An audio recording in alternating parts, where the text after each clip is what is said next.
Now on your feed.html, where it says script.js down there, we're going to make a new JavaScript file called Feed.js. So change the one in feed.html to Feed.js, and then touch a new file in the connection folder called Feed.js.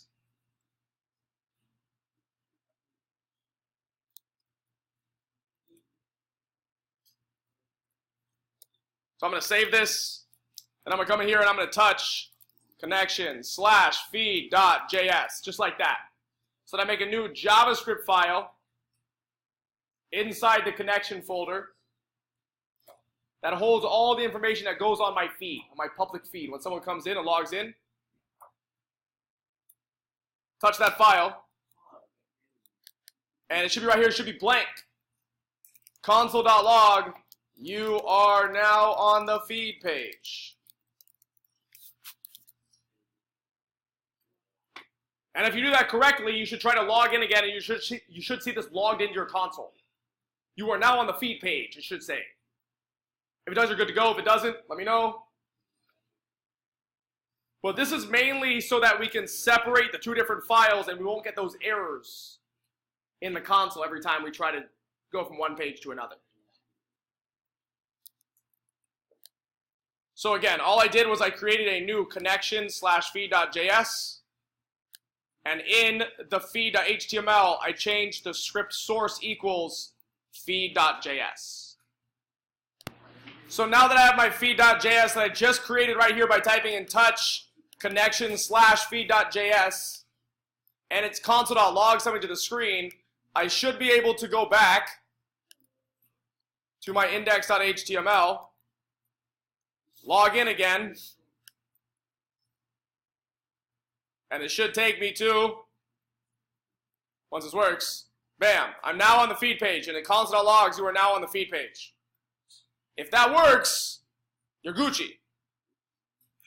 But your problem is that the feed.js does not know anything about the user that just signed in, so all that cool data like the user's display name, their image, their email, all the stuff that you might want to have for your user is gone. And that's not that useful.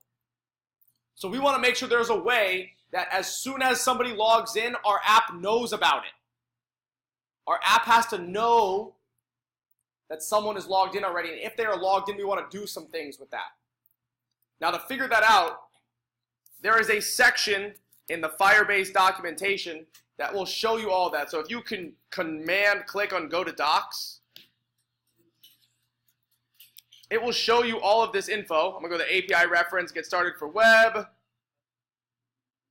You can just kind of watch on my screen what I'm showing you here, because that's going to give you most of what you need. There's an authentication guide that kind of shows you how to get started for writing web-based guides in JavaScript. How to add Firebase to your app, which we already did. How to log people in. Let's find the login section. Yes, we want set up user authentication. Here we go. Set up user authentication. Firebase authentication. So one of the main things we need here is we need a way to make sure that our user is logged in. Let's see. Google sign in. This is what we did before. We copied all of this stuff here, and this is the exact function that we copied. Firebase.auth, sign in with pop-up, and then take the user and do something with them. So we copied all of this. Once we do that, we're pretty good, right? This is going to handle most of that for us. But there's one other thing we do have to handle, and that is what if the user is already signed in, and how do we make sure they can sign out? Two things our app should be able to do at any time. You should be able to sign out of an app, and you should be able to know if the user is already signed in. So those are the two things I want to do with you really quickly, and that has to do with what's known as auth state persistence.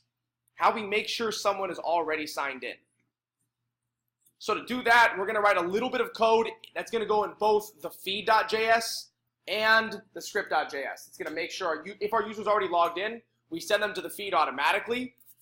And if they're logged in on the feed, then we want to display their information so they know they're logged in.